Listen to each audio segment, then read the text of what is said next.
꿈을 이룬 그 대감댁에서 이제 HR을 하게 됐는데 왜 이직을 하시게 됐죠? 어딜 가나? 하나의 문제다. 어딜 가나 생각이 가지. 그러니까 가만히 듣고 있어야 되는 게 이제 어떻게 보면 직장 생활이잖아요. 아 그렇죠. 차수영님 혹시 리더입니다. 괜찮으세요? 전 매우 괜찮죠. 저는 매우 좋아요. 정말? 저희 리더분이 저를 최근에 이제 리멤버 커뮤니티에 이런 글들이 많이 올라왔어요. 인사팀 분이 올리신 것 같은데 인사팀은 뭘 해도 뭘 안 해도 욕먹는다. 지친다. 이 말에 동의하시나요? 너무 동의해요. 너무 동의하고. 네. 사실상 인사팀은 그 잘해야 본전이라는 말이 너무 명확하게 맞아 떨어지는 조직인 것 같아요. 왜냐하면 인사팀은 놀 수는 없잖아요. 인사팀도 뭔가 일을 해야 되는데 결국에는 뭔가 변화를 가져오거나 좀 수정을 하거나 이런 식으로 접근을 할 수밖에 없는데 그렇죠. 직원들은 또 생각보다 변화를 원하지 않는 경우가 많더라고요. 인사 제도적인 거에서. 맞아. 그리고 이건 되게 안타까운 얘기가 될 수도 있는데 결국에는 보상의 개념으로 더 애드되는 뭔가를 주지 않으면 이거 좀 예민한가요? 이런 아니요. 말씀해 주세요. 제가 느끼기에 네. 결국에는 뭔가 본인들한테 금전적으로 애드가 된다는 인식을 심어주지 않으면 어떤 거를 들이내밀어도 이거 왜 하는 거지?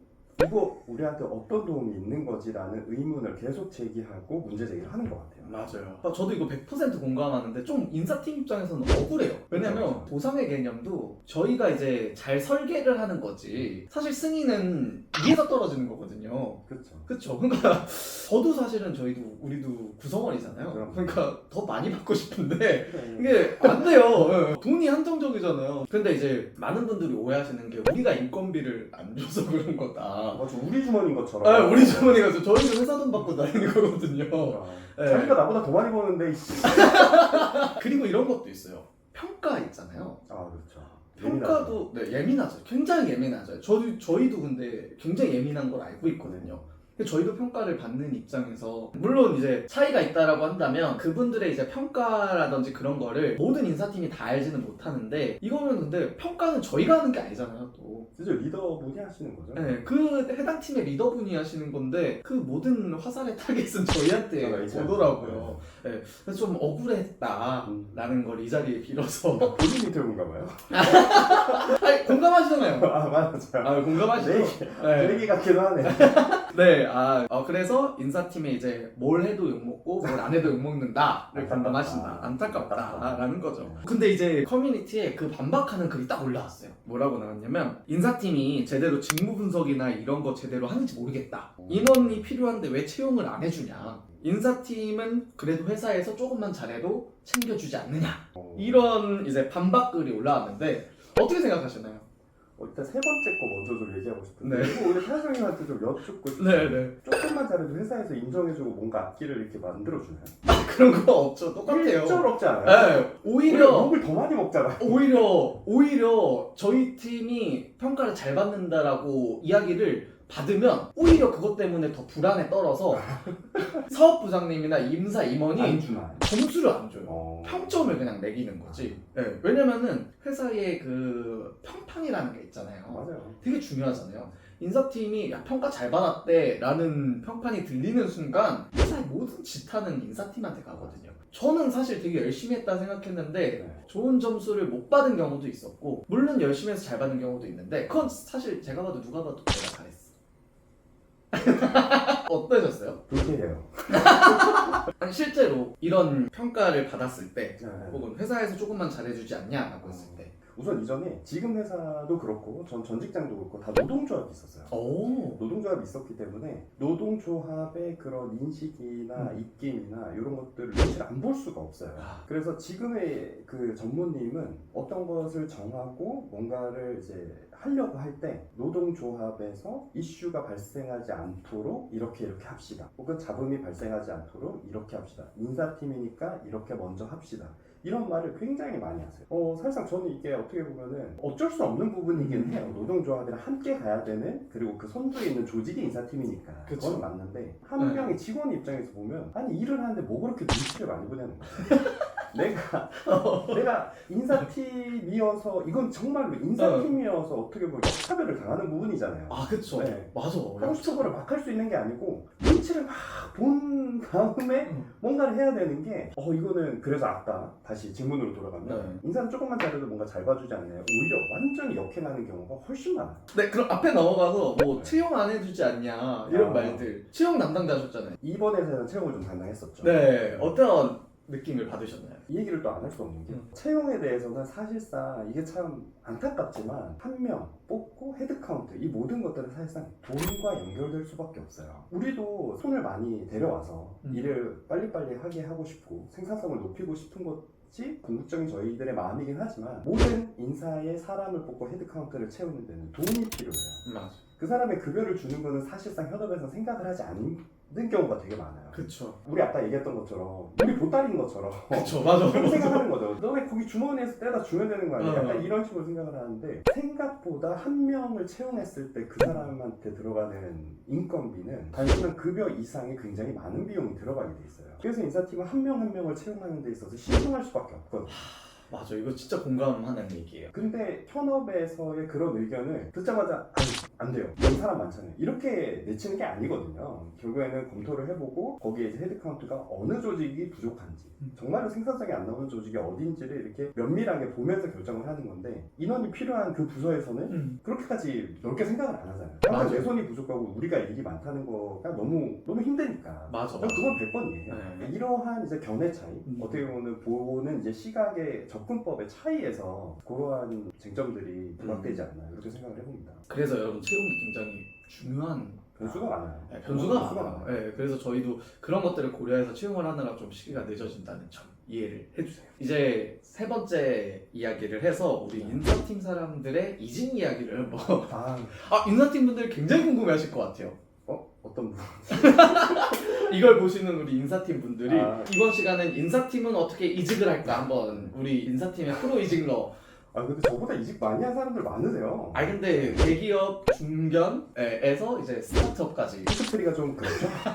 궁금한 테크트리를 그렇죠. 스타트업도 아마 요즘에 떠오르는 스타트업인데 네. 제가 알기로는 어쨌든 인사팀으로 이직을 하신 거잖아요. 네. 그 비결. 비결? 어떻게 이직을 하게 됐는지. 내가 잘났지. 이거 편집해주세요. 죄송합니다. 어떻게 인사팀으로서 이직을 할 수 있었나? 인사팀으로서 이직이라기보다는 사실 모든 직무의 분들이 이직을 할 때 이런 준비가 좀 필요할 것 같아요. 저도 이번에 이직을 하면서 좀 많이 느껴본 것들에 대해서 좀 말씀을 드리려고 하는데 우선 첫 번째는 이건 첫 직장을 가질 때랑 마찬가지예요. 본인의 스토리가 있어야 되는 것 같아요. 본인만의 스토리. 그럼요. 사실상 우리 알아요. 저도 인사팀이고 직장인분들이랑 얘기 많이 해봐서 아는데 일하면서 하루하루 회사 다니기도 너무 힘들어요. 저는 알아요. 알지만 그 하루하루를 우리가 생각 없이 보냈어요. 생각 없이 1, 2년 보냈어요. 이렇게 말할 수는 없잖아요. 그쵸.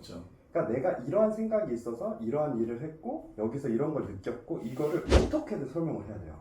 만약에 저처럼 이직을 한 경험이 있다고 하면은 이때 이직했던 사유가 뭐고 그게 이 직장에서 어떻게 해결이 됐고 지금 또 이직한 이유가 뭔지 이게 한 라인에서 쭉 설명이 돼야 돼요. 네.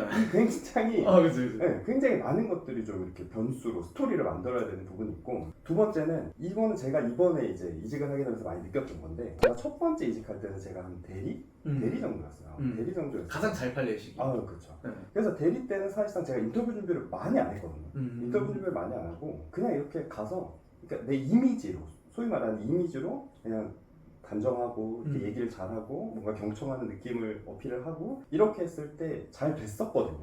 이번에는 제가 이번에 이직을 준비하면서 인터뷰를 되게 많이 봤어요.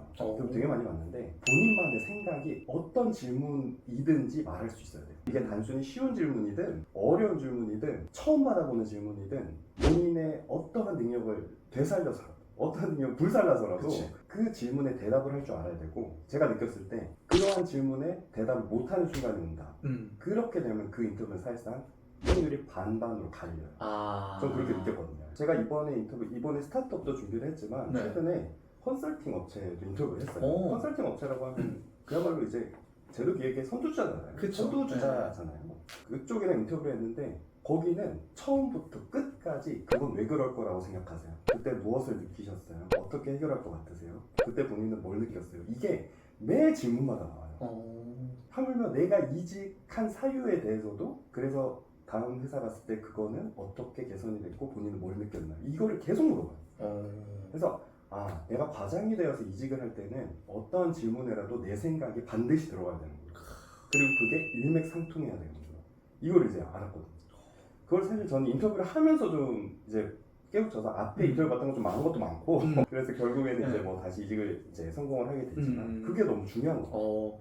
뭐 딱히 인사팀이라서 이직을 잘했다 이런 메리트는 없네요. 그렇죠. 네. 오히려 그렇게 되면 안 되죠. 그렇죠. 인사팀이어서 뭐 이직을 잘할 수 있고 인사팀이어서 뭔가 잘 끌어당길 수 있고 그러면 아까처럼 인사에 욕먹는 거다. 그쵸. 아주 명확하게 탁월하게 말씀을 주시네요. 그러면은 이거는 노하우가 있을 것 같아요. 채용 담당 해보셨잖아요. 연봉 협상 꿀팁. 첫 번째는 여러분 지르는 걸 두려워하지 마세요. 이게 무슨 말인지 알죠. 저는 알죠. 예. 현업의 입장에서 그 사람이 질렀을 때 욕은 할 수 있어요. 얘 뭐야? 이거 욕은 할 수 있지만 제안을 너무 세게 했으니까 아웃합시다 이렇게 결정 내릴 수는 없어요. 그쵸. 그렇게 결정 내릴 수 있는 경우는 거의 없어요. 그러니까 본인이 생각했을 때 이거 좀 이렇게 제안을 하면 내 이미지가 깎일 것 같은데 혹은 내가 여기서 드랍되는 거 아니야? 라고 걱정하시는 분들이 많은데 절대 그럴 일이 거의 없으니까 그냥 본인 생각했을 때 지르세요. 그 수준이 있잖아요. 그래도 내 연봉에서 어느 정도까지 질러야 된다. 그래요? 기준 연봉. 이것도 알려드려야 돼요? 꿀팁이잖아요. 오케이. 네. 제가 첫 번째 이직을 할 때 제 이제 채용팀에 있었던 동기랑 막 이렇게 회의를 해가지고 나온 결론인데 총보상을 기본급으로 넣으세요. 원징? 원징은 근데 사실상 그 전년도의 총이기 때문에 중간에 이직을 하게 되면 네. 계산하기가 굉장히 어려워요. 그쵸.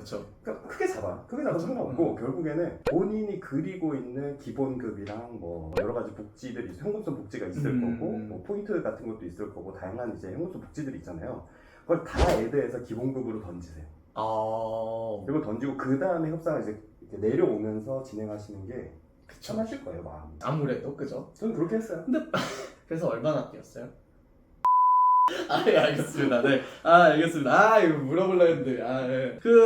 인사팀으로 이제 이직하시면서 네. 사실 지금 이제 여러 업종들을 지나오셨잖아요. 네. 근데 아마 궁금해 하실 것 같아요. 대기업, 중견기업, 스타트업 차이가 있을 것 같은데 실제 이제 뭐 직원으로서도 그렇고 네. 아니면은 인사팀으로서 회사의 관점으로 바라볼 때도 그렇고 어떤 차이들이 좀 있나요? 우선 첫 시작이었던 뭐 대기업부터 말씀을 드리면 사실은 대기업은 이미 갖춰져 있는 것들이 굉장히 많아요.